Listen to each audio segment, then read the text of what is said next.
یقیناً صفا اور مروہ اللہ کی نشانیوں میں سے ہیں، لہذا جو شخص بیت اللہ کا حج یا عمرہ کرے اس کے لیے کوئی گناہ کی بات نہیں کہ وہ ان دونوں پہاڑیوں کے درمیان سعی کر لے، اور جو برضا و رغبت کوئی بھلائی کا کام کرے گا اللہ کو اس کا علم ہے اور وہ اس کی قدر کرنے والا ہے۔ لہذا جو شخص بیت اللہ کا حج یا عمرہ کرے، ذوالحجہ کی مقررہ تاریخوں میں کعبے کی جو زیارت کی جاتی ہے اس کا نام حج ہے، اور ان تاریخوں کے ما سوا دوسرے کسی زمانے میں جو زیارت کی جائے وہ عمرہ ہے۔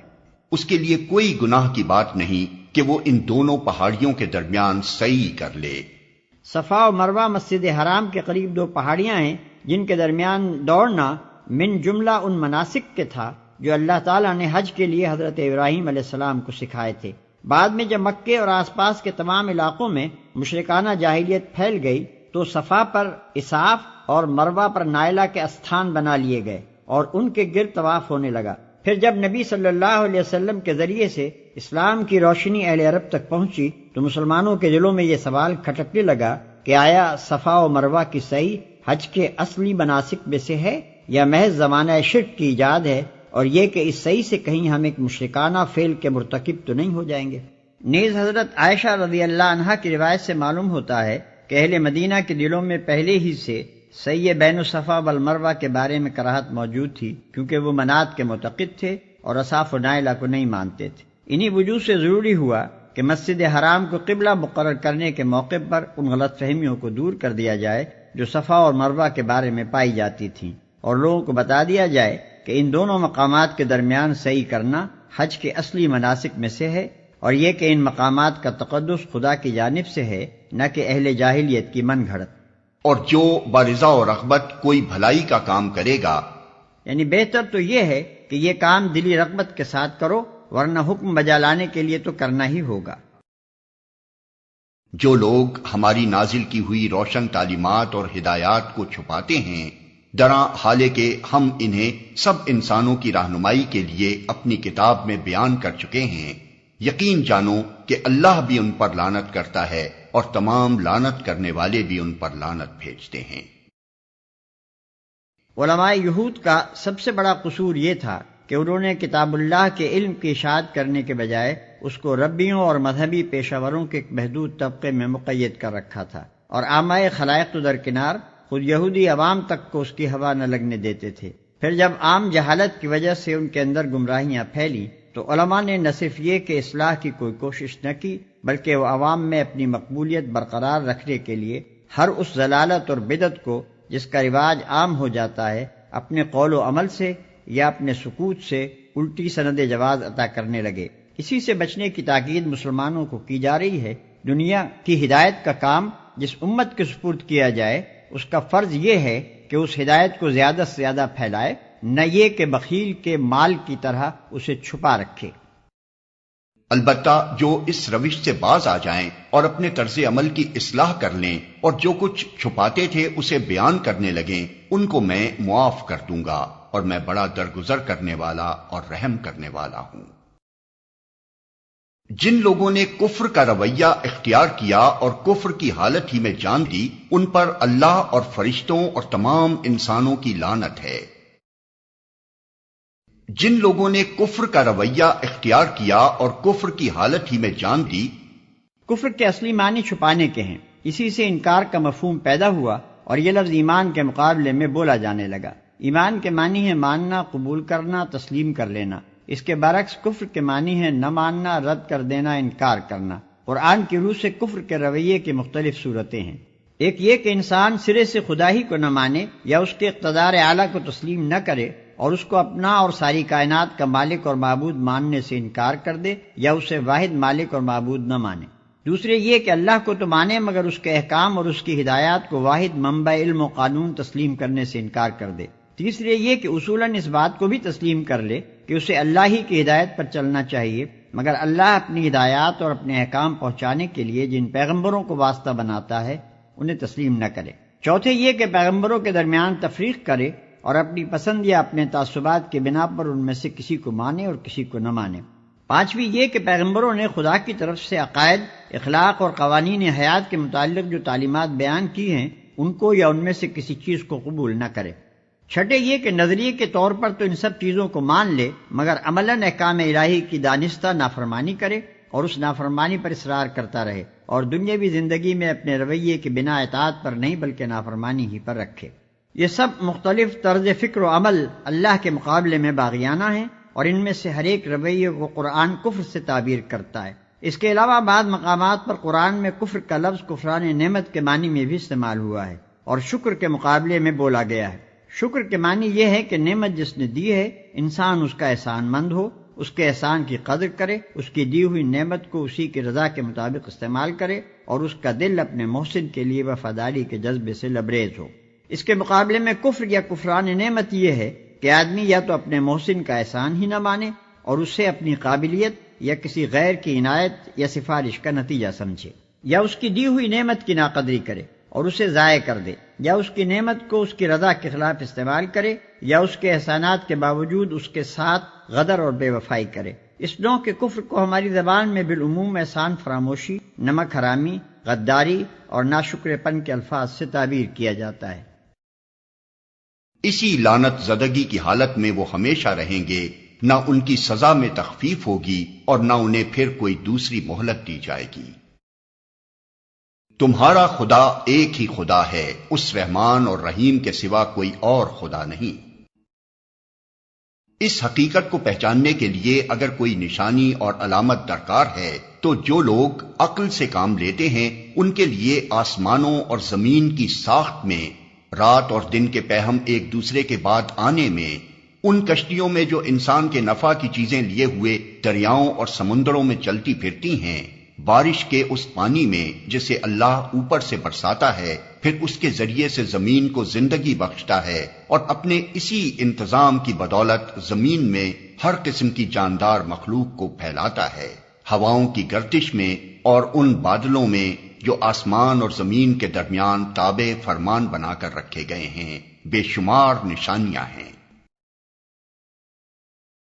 یعنی اگر انسان کائنات کے اس کارخانے کو جو شب و روز اس کی آنکھوں کے سامنے چل رہا ہے محض جانوروں کی طرح نہ دیکھے، بلکہ عقل سے کام لے کر اس نظام پر غور کرے اور ضد یا تعصب سے آزاد ہو کر سوچے، تو یہ آثار جو اس کے مشاہدے میں آ رہے ہیں اس نتیجے پر پہنچانے کے لیے بالکل کافی ہیں کہ یہ عظیم الشان نظام ایک ہی قادر مطلق حکیم کے زیر فرمان ہے۔ تمام اختیار و اقتدار بالکل اسی ایک کے ہاتھ میں ہے، کسی دوسرے کی خود مختارانہ مداخلت یا مشارکت کے لیے اس نظام میں ذرہ برابر کوئی گنجائش نہیں۔ لہذا فی الحقیقت وہی ایک خدا تمام موجودات عالم کا خدا ہے، اس کے سوا کوئی دوسری ہستی کسی قسم کے اختیارات رکھتی ہی نہیں کہ خدائی اور الوہیت میں اس کا کوئی حصہ ہو۔ مگر وحدت خداوندی پر دلالت کرنے والے ان کھلے کھلے آثار کے ہوتے ہوئے بھی کچھ لوگ ایسے ہیں جو اللہ کے سوا دوسروں کو اس کا ہمسر اور مد مقابل بناتے ہیں، اور ان کے ایسے گرویدہ ہیں جیسے اللہ کے ساتھ گرویدگی ہونی چاہیے، حالانکہ ایمان رکھنے والے لوگ سب سے بڑھ کر اللہ کو محبوب رکھتے ہیں۔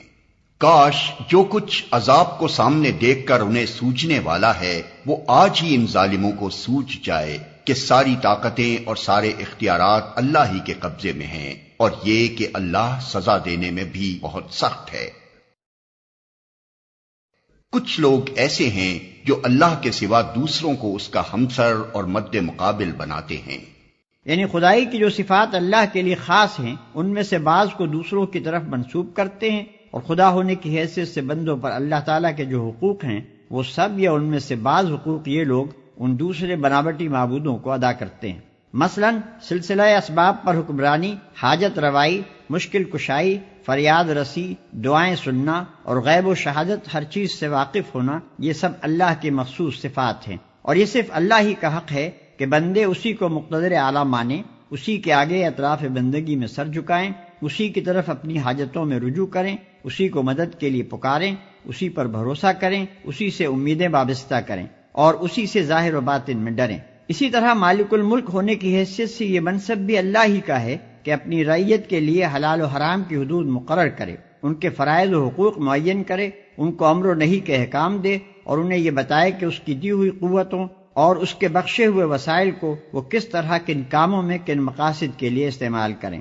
اور یہ صرف اللہ کا حق ہے کہ بندے اس کی حاکمیت تسلیم کریں، اس کے حکم کو منبع قانون مانیں، اسی کو امر و نہی کا مختار سمجھیں، اپنی زندگی کے معاملات میں اس کے فرمان کو فیصلہ کن قرار دیں اور ہدایت و رہنمائی کے لیے اسی کی طرف رجوع کریں۔ جو شخص خدا کی ان صفات میں سے کسی صفت کو بھی کسی دوسرے کی طرف منسوب کرتا ہے اور اس کے ان حقوق میں سے کوئی ایک حق بھی کسی دوسرے کو دیتا ہے، وہ دراصل اسے خدا کا مد مقابل اور ہمسر بناتا ہے۔ اور اسی طرح جو شخص یا جو ادارہ ان صفات میں سے کسی صفت کا مدعی ہو اور ان حقوق میں سے کسی حق کا انسانوں سے مطالبہ کرتا ہو، وہ بھی دراصل خدا کا مد مقابل اور ہمسر بنتا ہے، خواہ زبان سے خدائی کا دعویٰ کرے یا نہ کرے۔ ایمان رکھنے والے لوگ سب سے بڑھ کر اللہ کو محبوب رکھتے ہیں۔ یعنی ایمان کا اقتضا یہ ہے کہ آدمی کے لیے اللہ کی رضا ہر دوسرے کی رضا پر مقدم ہو، اور کسی چیز کی محبت بھی انسان کے دل میں یہ مرتبہ اور مقام حاصل نہ کر لے کہ وہ اللہ کی محبت پر اسے قربان نہ کر سکتا ہو۔ جب وہ سزا دے گا اس وقت کیفیت یہ ہوگی کہ وہی پیشوا اور رہنما جن کی دنیا میں پیروی کی گئی تھی اپنے پیروں سے بے تعلقی ظاہر کریں گے، مگر سزا پا کر رہیں گے، اور ان کے سارے اسباب و وسائل کا سلسلہ کٹ جائے گا۔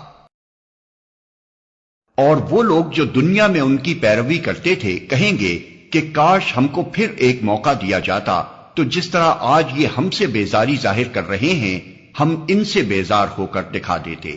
یوں اللہ ان لوگوں کے وہ اعمال جو یہ دنیا میں کر رہے ہیں ان کے سامنے اس طرح لائے گا کہ یہ حسرتوں اور پشیمانیوں کے ساتھ ہاتھ ملتے رہیں گے، مگر آگ سے نکلنے کی کوئی راہ نہ پائیں گے۔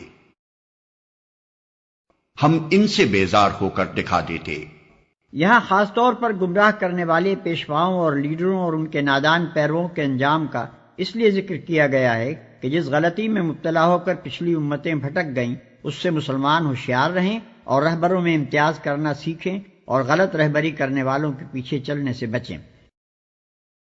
لوگو، زمین میں جو حلال اور پاک چیزیں ہیں انہیں کھاؤ اور شیطان کے بتائے ہوئے راستوں پر نہ چلو، وہ تمہارا کھلا دشمن ہے، اور شیطان کے بتائے ہوئے راستوں پر نہ چلو۔ یعنی کھانے پینے کے معاملے میں ان تمام پابندیوں کو توڑ ڈالو جو توہمات اور جاہلانہ رسموں کی بنا پر لگی ہوئی ہیں۔ تمہیں بدی اور فحش کا حکم دیتا ہے اور یہ سکھاتا ہے کہ تم اللہ کے نام پر وہ باتیں کہو جن کے متعلق تمہیں علم نہیں ہے کہ وہ اللہ نے فرمائی ہیں۔ یعنی ان وہمی رسموں اور پابندیوں کے متعلق یہ خیال کہ یہ سب مذہبی امور ہیں جو خدا کی طرف سے تعلیم کیے گئے ہیں، دراصل شیطانی اغوا کا کرشمہ ہے، اس لیے کہ فی الواقع ان کے من جانب اللہ ہونے کی کوئی سند موجود نہیں ہے۔ ان سے جب کہا جاتا ہے کہ اللہ نے جو احکام نازل کیے ہیں ان کی پیروی کرو تو جواب دیتے ہیں کہ ہم تو اسی طریقے کی پیروی کریں گے جس پر ہم نے اپنے باپ دادا کو پایا ہے۔ اچھا، اگر ان کے باپ دادا نے عقل سے کچھ بھی کام نہ لیا ہو اور راہ راست نہ پائی ہو تو کیا پھر بھی یہ انہی کی پیروی کیے چلے جائیں گے جس پر ہم نے اپنے باپ دادا کو پایا ہے؟ یعنی ان پابندیوں کے لیے ان کے پاس کوئی سند اور کوئی حجت اس کے سوا نہیں ہے کہ باپ دادا سے یوں ہی ہوتا چلا آ رہا ہے۔ نادان سمجھتے ہیں کہ کسی طریقے کی پیروی کے لیے یہ حجت بالکل کافی ہے۔ یہ لوگ جنہوں نے خدا کے بتائے ہوئے طریقے پر چلنے سے انکار کر دیا ہے، ان کی حالت بالکل ایسی ہے جیسے چرواہا جانوروں کو پکارتا ہے اور وہ ہانک پکار کی صدا کے سوا کچھ نہیں سنتے۔ یہ بہرے ہیں، گونگے ہیں، اندھے ہیں، اس لیے کوئی بات ان کی سمجھ میں نہیں آتی۔ ان کی حالت بالکل ایسی ہے جیسے چرواہا جانوروں کو پکارتا ہے اور وہ ہانک پکار کی صدا کے سوا کچھ نہیں سنتے۔ اس تمثیل کے دو پہلو ہیں، ایک یہ کہ ان لوگوں کی حالت ان بے عقل جانوروں کی سی ہے جن کے گلے اپنے اپنے چرواہوں کے پیچھے چلے جاتے ہیں اور بغیر سمجھے بوجھے ان کی صداؤں پر حرکت کرتے ہیں، اور دوسرا پہلو یہ ہے کہ ان کو دعوت و تبلیغ کرتے وقت ایسا محسوس ہوتا ہے کہ گویا جانوروں کو پکارا جا رہا ہے، جو فقط آواز سنتے ہیں مگر کچھ نہیں سمجھتے کہ کہنے والا ان سے کیا کہتا ہے۔ اللہ تعالیٰ نے الفاظ ایسے جامع استعمال فرمائے ہیں کہ یہ دونوں پہلو ان کے تحت آ جاتے ہیں۔ اے لوگو جو ایمان لائے ہو، اگر تم حقیقت میں اللہ ہی کی بندگی کرنے والے ہو تو جو پاک چیزیں ہم نے تمہیں بخشی ہیں انہیں بے تکلف کھاؤ اور اللہ کا شکر ادا کرو۔ یعنی اگر تم ایمان لا کر صرف خدائی قانون کے پیرو بن چکے ہو جیسا کہ تمہارا دعویٰ ہے، تو پھر وہ ساری چھوت چھات اور زمانہ جاہلیت کی وہ ساری بندشیں اور پابندیاں توڑ ڈالو جو پنڈتوں اور پروہتوں نے، ربیوں اور پادریوں نے، جوگیوں اور راہبوں نے اور تمہارے باپ دادا نے قائم کی تھیں۔ جو کچھ خدا نے حرام کیا ہے اس سے تو ضرور بچو، مگر جن چیزوں کو خدا نے حلال کیا ہے انہیں بغیر کسی کراہت اور رکاوٹ کے کھاؤ پیو۔ اسی مضمون کی طرف نبی صلی اللہ علیہ وسلم کی وہ حدیث بھی اشارہ کرتی ہے جس میں آپ نے فرمایا کہ جس نے وہی نماز پڑھی جو ہم پڑھتے ہیں اور اسی قبلے کی طرف رخ کیا جس کی طرف ہم رخ کرتے ہیں اور ہمارے ذبیحے کو کھایا، وہ مسلمان ہے۔ مطلب یہ ہے کہ نماز پڑھنے اور قبلے کی طرف رخ کرنے کے باوجود ایک شخص اس وقت تک اسلام میں پوری طرح جذب نہیں ہوتا جب تک کہ وہ کھانے پینے کے معاملے میں پچھلی جاہلیت کی پابندیوں کو توڑ نہ دے اور ان توہمات کی بندشوں سے آزاد نہ ہو جائے جو اہل جاہلیت نے قائم کر رکھی تھی، کیونکہ اس کا ان پابندیوں پر قائم رہنا اس بات کی علامت ہے کہ ابھی تک اس کی رگ و پے میں جاہلیت کا زہر موجود ہے۔